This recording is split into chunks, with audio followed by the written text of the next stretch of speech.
તમારો મિત્રો હું છું દોસ્ત મોહમ્મદ, માહિર કલમ ન્યૂઝ બ્યુરો ચોક, ગીર સોમનાથ.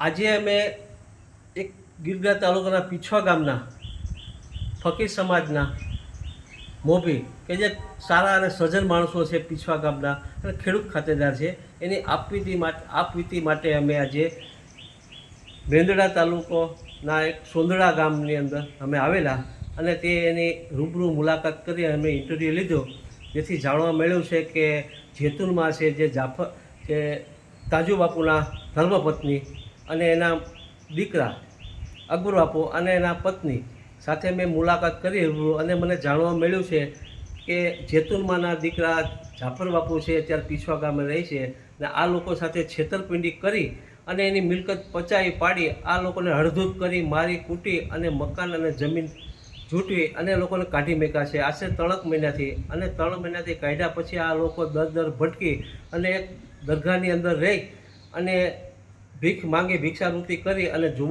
શુક્રવારને દિવસે 200-250 રૂપિયા માંગી અને એના ઘર અને અકબર બાપુનું જીવન નિર્વાહ ગુજારે છે. અને બસ્તીમાં જઈ અકબર બાપુના ઘરેથી અને જે રોટલા લઈ આવે ને એને સાસુનું એના ઘરવાળાનું અત્યારે ગુજરાન હલાવે છે. જેથી આ લોકોને મેં પૂછતા જાણવા મળ્યું કે અકબર બાપુને ન્યાય માટે અત્યારે તે એને પેરેલિસનો આંચકો આવેલો છે અને અડધૂત કરીને એના નાના ભાઈ જાફર બાપુએ કાઢી મેકેલા છે અને મિલકત પચાવી પાડી છે. જેથી સરકાર સુધી એ લોકોને ન્યાય મળે કે અમારી જમીન દસ્તાવેજ એ લોકોએ ખોટી રીતે છેતરપિંડી કરી અને નામ એને જેતુનમાં જે જાફર બાપુના બા છે અને અકબર બાપુ જે જાફર બાપુના મોટા ભાઈ છે એનું નામ કમી કરેલ છે. જેથી પાછી એની જમીન મળે એવી મારી પાસે આવીને રૂબરૂ એ લોકોએ ઇન્ટરવ્યૂ આપી. તમારું નામ, ઠામ ને ગામનું નામ બોલો ને. તાલુકો ભીલડા ને અમે મારે 2 દીકરા છે. મોટો દીકરો નાનો દીકરો જાફર શાહ ને મોટો દીકરો અકબર શાહ ને એને મોટા દીકરાને આંચકો આવી ગયો ને નાના દીકરાએ જમીન બધી મારી આંચકી લીધી છે. કાંઈ વસ્તુ અમારી પાસે કાંઈ આધાર નથી ને અમને ન્યાય આપવો. એટલે જમીન આંચકી લીધી એટલે કે અહીંયા જોટી લીધી છે એટલે એને અમારી પાસે સહયું કરીને લઈ લીધી, અંધારામાં રાખીને સહયું કરાવી લઈ લીધી. અત્યારે અમારે કાંઈ દેતો લેતો નથી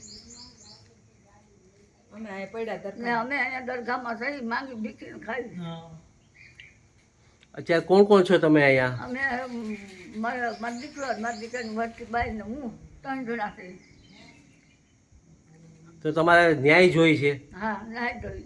ન્યાયમાં શું તમારે ન્યાય જોઈ છે? ન્યાય જોઈએ અમને સરકાર અમારી બધી મારી જમીન છે એ બધી અમારે નામે આવવી જોઈએ મારે ને અમારે ન્યાય જોઈએ. સરકાર મા બાપ છે મારા. જેતુનમાં તમારા દીકરા જાફર બાપુ નાના દીકરા છે, અહીંયા તમારી પર શું કરેલું છે? અમારી માથે અહીંયા બધી જમીન પડી લીધી છે ને જમીન અહીંયા બધી કરી દીધી. અમને મારી કૂટીને નાથી અમને કાઢી છેતરપિંડી કરી છે અમારી. શેમાં કરી છે છેતરપિંડી? એ આ બધી જમીનમાં ને મકાનમાંથી અમને મારી કૂટીને કાઢી મૂક્યા છે. તો હવે તમારું શું આગળનો કાર્યક્રમ શું છે? તમારા ન્યાય માટે તમારે શું કહેવું છે?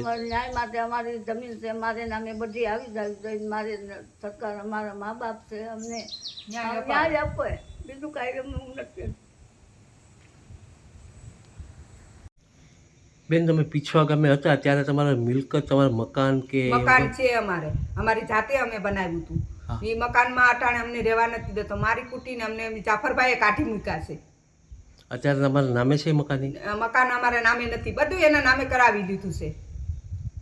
અત્યારે તમે શું કરો છો? અત્યારે હું માંગીને અમે કિલોમીટર હાલીને જાઉં, ત્યાં માંગી ને હું મારું આ મા દીકરાના પેટ ભરું છું.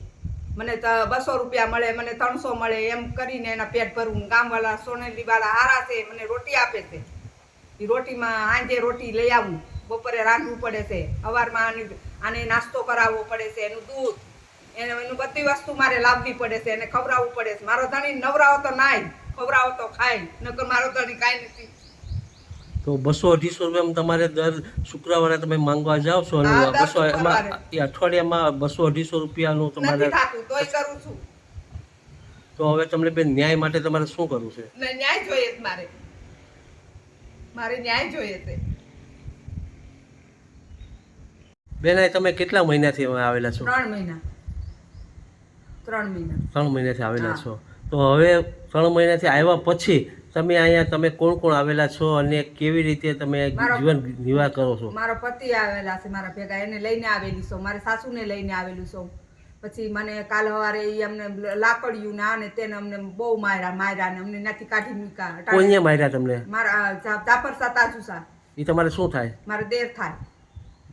પછી તમે ત્યાંથી 3 મહિના પહેલા આવ્યા પછી પહેલી વાર તમે અહીંયા જ આવ્યા કે બીજે ક્યાંય ગયા હતા? નહીં, હું ગઈ હતી સોનેડી મુક્તાની બાપુનું ઓલું છે ને આશ્રમ. આશ્રમ, એમાં ગઈ હતી. તો ત્યાં એક ભાઈ હતા રિક્ષાવાળા. હું કહું, ભાઈ મને આ મુક્તાની બાપુના આશ્રમ સુધી મને લઈ જાવ ની, તમે ભાડું થાય હું તમને આપી દઈશ. તો કે હા બેન હાલો બેસી જાવ. પેલા એને ના પાડી, બેન તમને ત્યાં નહીં રાખે. હું કહું હાલો તો ખરા ભાઈ. તો એ ભાઈ આવ્યા મારા ભેગા રિક્ષા લઈને. પછી ત્યાં અમે ગયા તો એક ભાઈ બેઠા હતા, એને ઈ લખતા હતા. તો મેં પૂછ્યું કે અમે ત્રણેય જઈએ, અમને આશ્રમમાં રાખી લો. તો એ શું કે નહીં બેન અહીંયા જગ્યા નથી આશ્રમમાં. હું રાખી તો લેત પણ જગ્યા નથી. એ ભાઈ બિસાડો કે શું બેન હવે તમે ક્યાંક દરગાહ ગોતો. પછી આ સોનેડી મારા તાજુ બાપુ મારા સસરા હતા ને એના જાણીતા અહીંયા હતા, એટલે પછી અહીં સોનેડીમાં હું વહી આવી. ત્યાં સોનેડીમાં એ લોકો મને રોટી આપે છે 2 ટાણા. વસ્તી લઈ આવીને વસ્તી ખવડાવું છું મારા ઘરવાળાને મારી સાસુને. ને કોઈ માંગ્યું આપે તો માંગ્યું લઈ લઉં. પછી સદકા લેવા જાઉં છું બધીમાં. સદકા લઈને મારા ઘરવાળાને ને મારી સાસુને ખવડાવું છું ને હું પણ ખાઉં છું. બેન તમારું નામ, મેરુનબેન. ગામનું નામ ઠામ પરિચય આપજો. ગામનું નામ પીછવા, ગઢડા તાલુકાની બાજુમાં પીછવા ગામ. તમારું આખું નામ બોલશો? આખું નામ મેરુનબેન અકબરશા જુણેદા. આજનો તમારો શું કાર્યક્રમ છે? આજનો મારો કાર્યક્રમ એમ છે કે મારા દેરને બધી મારા ધણીને ખોલવીને ભોળવીને સહી કરી લીધી છે. સહી કરી લીધી છે. અત્યારે અમને શેમાં સહી કરાવી છે? જમીન બાબતમાં કે છોકરા લઈ જશે ને આ લઈ જશે ને ઓલો લઈ જશે ને. કોઈને કરાવી છે? મારા દેરે. તમારા દેરનું નામ શું છે? જાફરભાઈ. જાફરભાઈ. તમારી જમીન છે? જાફરભાઈ. પીછવા ગામે તમારી જમીન હા છે? અમારી જમીન છે. અત્યારે તમારે અહીંયા આવવાનું કારણ શું? અમારે કારણ એક કે મારો દેર અમને કાંઈ દેતો લેતો નહોતો. ખોટી રીતે અમારી વારે માથાકૂટ કરવી, ખોટી રીતે અમારે અરે હાવ બહુ ઓલું કરવું, મારકૂટ કરવી, ઓલું કરવું. પૈસા માંગે તો કે લે હું ક્યાંથી કાઢું. તો અમારું પૂરું ઈ ન કરે તો કોણ કરે? એની જમીન નામે કરી દીધી તો ઈ પૂરું કરી શકે ને. તમે ખાતેદાર છો, તમારી જમીન તમારા દેરે જાફર બાપુ હા એ બધી જાફર બાપુએ લઈ લીધી છે. લેવાનું કારણ શું? એ લેવાનું કારણ એમ કે મારા ધણીને એટક આવી ગયું હતું. એટલે એ કે તમારે ઓલો છોકરો લઈ જાય ને આ છોકરો. મારે 2 દીકરા છે મારા આગલા ઘરના ને એક મારે આગલા ઘરનો બીજો દીકરો છે. 2 દીકરીઓ છે. 5 છે મારે ઓલાદ. બેન તમે કેટલા મહિનાથી તમે આવેલા છો? 3 મહિનાથી. કોણ કોણ આવેલા છે? મારા પતિ ને મારી સાસુ ને હું. હવે તમે એ લોકોને તમે સાચો છો, તમે જ્યાં ત્યાંથી માંગી કૂટીને તમે ભરણ પોષણ કરો છો. કરું છું. વાહ. તો હવે પછીનો તમે આગળ તમારો કાર્યક્રમ શું છે અને તમે આ તમને ન્યાય નહીં મળે તમે શું કરશો? ન્યાય નહીં મળે તો સાહેબ હું ગમે એ કરી નાખી. એટલે પણ ગમે અમારે ન્યાય જોઈએ. ન્યાય નહીં. ન્યાય ગમે એટલે શું તમે કરશો? હું અમે ગમે એ આડું પગલું ભરી લેવું, ગમે આપઘાત કરી લેવું, બાકી મને ન્યાય જોઈએ. ન્યાય કોના માટે તમારે જોઈતા? તમારી હું મરી મિલકત ગઈ હોય તો આનું કોણ થાય? આનું કોણ થાય એમ છે? કોઈ થાય એમ નથી. ટૂંકમાં તમારે તમારી મિલકત તમારે મારે જોઈએ છે. જોઈએ છે. મારા ધણીના નામ ઉપર, મારા ઘરવાળા મારા પતિના નામ ઉપર.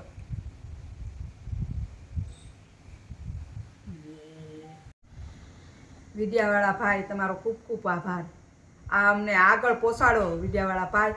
અમને આમ બધીમાં વિડીયો આવવો જોઈએ. અમને ન્યાય મળવો જોઈએ. અમને ન્યાય મળવો જોઈએ. સરકાર તરફથી અમને ન્યાય મળવો જોઈએ. અમારે ન્યાય જોઈએ. ન્યાય જોઈએ છે. હવે વિદ્યાવાળા ભાઈ અમારે ન્યાય જોઈએ.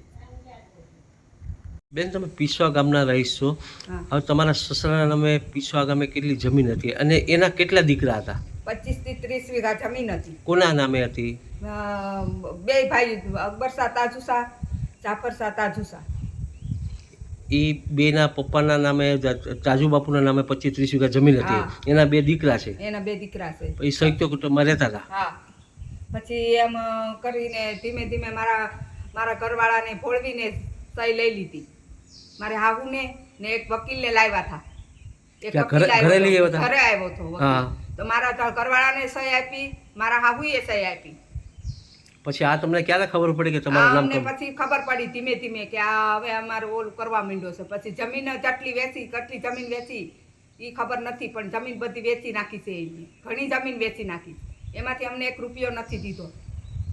અત્યારે તો તમારા નામે, તમારા પછી- ઘરવાળાના નામે કોઈ પછી જમીન એમ છે? ધીમે ધીમે કરીને મારા ઘરવાળાનું નામ કમી કરી નાખ્યું, મારે હાહુનું નામ કમી કરી નાખ્યું. હવે અટાણે એમ કે છે કે 2 મા દીકરાનું નામ કમી છે, અટાણે તમને કોઈ વસ્તુ ન મળે. અત્યારે તમારા સાથે કોણ કોણ છે? મારા ઘરવાળા છે ને મારી સાસુ ને હું અટાણે છે કિલોમીટર હાલીને માંગવા જાઉં છું. માંગીને લાવું 300-200 રૂપિયા એ માંગીને મારા ઘરવાળાને નભાવું છું, મા દીકરા બેયને. ને અહીંયા ગામવાળા હારા છે, સોનેડી વાળા મને રોટી આપે છે, એ રોટી ખવડાવું છું.